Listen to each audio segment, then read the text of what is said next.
Hello everyone, my name is Hasmeet Abral and I am a sophomore studying at Suffolk University, which is located in downtown Boston. So today I'm going to talk about what my journey and the whole process was for me to come back from Boston to Bombay. And I'm going to tell you all the details about what procedures had to be done and what precautions had to be taken. Once I'd packed up everything and moved to my cousin's house to be quarantined, I was getting emails from my university's international student head where she was telling us about some forms that we had to fill in, informing even the university where we were, how we were doing, where we were staying, and if we were safe. After my first form was filled up, I had to wait for about 2 to 3 working days for the Indian Embassy to get back to me, and once they did, they got back to me with a link to a second form on the website. And this form was basically like a follow-up form where you had to reach details and inform them if you were traveling with someone else, and if you were, you had to put in proper and complete information of the person you were traveling with. Once all of that was done, we were told to wait for some time till they would get back to us and tell us if we were selected to go on the evacuation flight. But I really did not get a call. There was a student hub website and a contact number which was given to only specifically to students who were stuck in the US. I called them, updated my information. Most of this process was on a priority basis, the priority being mostly old people, pregnant women, or people who had a medical emergency at home, and mostly only less than half of it was happening in a randomized manner. So I still had to wait, but it took a good 2 months and I was still waiting. But one day my dad was on this WhatsApp group where people kept posting about the evacuation and what was happening and what was the procedures, stuff like that. So he found out that on this one specific day, I think it was the 9th of June, the Air India's official website was open and they were letting people book tickets. So he didn't miss a chance and he got me my ticket. I started receiving emails from Air India where they were informing me about my flight, entire details about it, and what time I had to reach the airport, which was again located in Newark. And I was in Boston, so I really had to figure out a way of how I had to get there on time before the flight, because they said that there were going to be a bunch of procedures that were going to be carried on. So I arranged for a cab that would take me from Boston to Newark. It was at 12 and they had told me to reach the airport at 8 a.m. So I planned to leave Boston at 3 a.m. by the cab, and I had ordered my face shield beforehand, I had ordered my gloves beforehand, my mask, especially the N95 mask. So these were the protective things that I had taken with me, along with disinfectant wipes and sanitizer, of course. The airport, they kind of separate you into the type of seat that you had taken. For example, if you're flying first class, business class, economy, and things like that.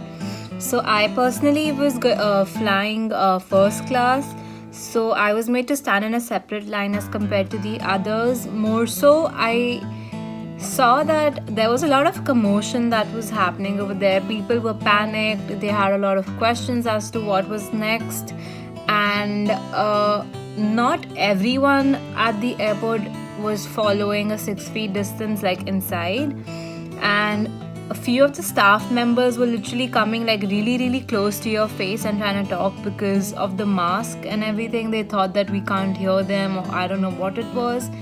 But yeah, not everyone was following a 6 feet distance, so that was. We were waiting in line. We were handed over a form which was basically like an undertaking form where we had to sign to certain conditions that were mentioned over there, such as that we are undertaking this journey at our own risk and at no cost are we going to blame Air India for anything that happens and things like that. We had to put in our passport number, our flight number, our final destination, the destination where we start from, and a whole bunch of other details was done. We were sent to collect our boarding passes, and they checked us in and everything. Then we had to go through the security check, which is pretty empty when I went there. And they did tell us to take off our masks for identification purpose. And then yeah, bags were scanned, and we were told to wait near the gate. Now, this part was the worst part, I would say, of my whole journey to come back home, because it was, number one, really crowded. Number two, people were not really following social distancing at the gate, because everyone was sitting wherever they wanted. And the key thing to remember is that nothing at the airports are open, even duty free for that matter. And there wasn't any shop open until a very later hour. And like, I was really thirsty, and of course they don't let us take in bottles over 100 ml, and it was really frustrating. But I did find out like people had bottles of water in their hands, so I figured out where they got it from. There was time to board our flights. It was the most messiest thing I've seen during this COVID-19 situation, because people were all very hyper, and they all rushed to the gate at once and weren't waiting for their seat numbers to be called, and they all just wanted to get in. But nevertheless, they called up the security people, and they like sort of managed the situation going on over there. And before we got onto the flights, they reminded us to keep our masks on at all times and stay protected at all times. So he was going to fly first class, so once I got onto my seat, I saw that they had already kept pre-packaged meals. Like, there were a set of 2 meals kept for us. There was a pouch which had a packet of sanitizers. Then there was a face shield, and there was a mask inside that. Besides this, there were no such services that you would normally expect. And the whole cabin crew was dressed in a PPE kit, and they made sure that they were following social distancing and not coming too close to you while you needed something. Besides that, it was a pretty organized thing inside the flight. And my personal experience, I would really suggest that y'all do carry snacks with y'all for the flight, because trust me, the meals aren't that appetizing, but they are good enough to fill you up for a bit. Once we were on the flight, we were given another form to be filled, which was called a self-declaration form. This form basically had details of where you would be quarantined after you land, which is your actual address in India and in Mumbai or wherever you're going to go, and your contact details. So this form had to be signed and submitted once you landed at the Bombay airport. So as we landed, we were taken to a special place where they again checked in our temperatures and took a note of that, and we had to submit the forms that we had already filled up on the flight. After this, they took us through immigrations. Now, immigrations was really empty. It hardly took me about 2 to 5 minutes to get my immigration done, and now it was time to cross through duty free. Duty free as such was closed, and it was completely sealed, but you could still buy stuff from there. There was a separate section where you could walk in, and you could tell them what you wanted, and they would get it for you. Here again, they were following social distancing and were not letting anyone and everyone just get inside the duty-free area. After my luggage and everything was collected, I was told to follow the directions, which were basically taking me to the basement of the airport. Over here, my temperature was tested again, and they had 2 separate sections. One was for Mumbai city and one was for Mumbai suburban. So you had to go to the appropriate one and register yourself and register your details. And they did tell us to download the Arogya Setu mobile application, which was a necessary thing before you exited the airport. After all of this process was done, we were taken to the BMC officials, which were already standing there, and informed them about where we were going to stay and if we had already arranged for a transport. So I personally had already booked in a cab from the hotel, which was going to come and pick me up. But for people who hadn't, they had arranged BMC buses, and those buses would drop you all off to wherever you had to go. Right before I was going to exit the airport, the BMC officials made sure that all of us had downloaded the Arogya Setu app and that it was working and activated properly. Once that was done, we were allowed to exit the airport and head to wherever we had to go. I saw that the whole airport was pretty well guarded and no one was allowed to come in, not even parents. Personally, I did not see any parent over there, and the only thing that was there was like all buses and BMC cars and things like that, because they had to make sure that no one comes in contact with any other person except the driver or except the car that they are supposed to go out in. Now, when I was in the car, it was so well cleaned. It was really nice. They had put in a plastic kind of a sheet between the driver and the passenger seats so that there's no contact whatsoever between the driver and the passenger sitting behind. Taj had made very well arrangements for me. They had kept a pouch of sanitizer, gloves and masks for everyone to be safe. And this was done really nicely. On my arrival at Taj, I was really impressed by the way they were conducting everything. So all of the staff members who were welcoming us were dressed in a PPE kit, and they took out all of my luggage from the car and placed it on the floor in certain boxes that they had made.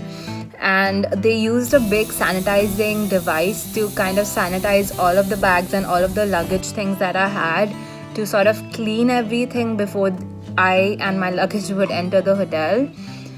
Just before I was entering the lobby, my temperature was again recorded, and only when it was normal they let me inside. At the reception, I was again handed over around 2 to 3 forms. One of them was a self-declaration form which stated that Taj won't be responsible for anything that happens to me over here. A second form was given, which was basically asking me about my personal details and where I would be quarantined after the 7-day quarantine over here. And the third form was a form which we had to fill in for the BMC, which were going to come in on the 5th day to do a COVID test on me. Before I was taken to my rooms, I was told that at no times I was allowed to leave my room for anything. Whatever I needed, they said that I could just call to the reception and they would send it through. When I was almost like outside my room, I saw that they had very properly like arranged sort of like tables outside everyone's rooms. On these tables, they said that they would send in my meals and any other thing that I would order. Meals that come in are basically a pre-packaged meal, and it comes in thrice a day, which is breakfast, lunch and dinner. Whenever the meals come in, they keep it at your table outside the door, and they ring your bell and let you know that the food has arrived. So once they leave, you can take it inside, and after you're done eating, you can always like leave it outside on the table and they will clear it up for you. Besides that, if you need to order anything else, they'll do the same thing. They will leave it outside on the table, ring the bell and let you know that it's arrived. Really good thing that they do is they come in every day at 10 a.m. and sort of ring your bell and ask you if you need anything and if anything in the room is over. So they make sure that they take a note of that and get it for you. They will do the same thing, get the things, leave it outside on your table and ring the bell. All of this on day 5 of your stay at the hotel, the BMC officials come for your COVID test. Right before the test is going to happen, you have to make sure that like the form that they had given us initially had to be filled up. They came in for me around 1:30 p.m.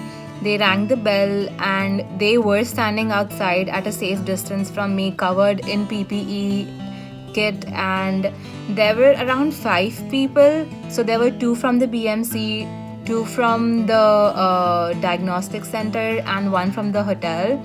They asked me for my details, took my passport for verification, and told me to get my card for the payment. Once all of that was done, they did my test. They did show me a fresh swab that they were going to use, and this swab was first put into my throat, and there was another swab that was put inside my nose to test it. And they put all of these swabs in a sort of a test tube kind of a thing which has a reddish liquid in it, and they show you your name on the test tube and they make you confirm if that's your proper name, and they tell you to wait for the results. They also tell you that like we will be receiving some kind of travel pass or a certificate once our result tests negative, which means that we can use this travel pass to go home and be quarantined for 7 days. Overall, it was a very overwhelming and a stressful journey and a process to be carried out, but nevertheless, I am well taken care of right now. Besides that, one thing to remember is if you are going to travel, make sure you have an extra pair of gloves, an extra pair of masks, because my mask did break at the flight, but I had an extra one, so that was fine. And yeah, like if you are protected, if you are at a safe distance from everyone, you should be good to go. Thank you.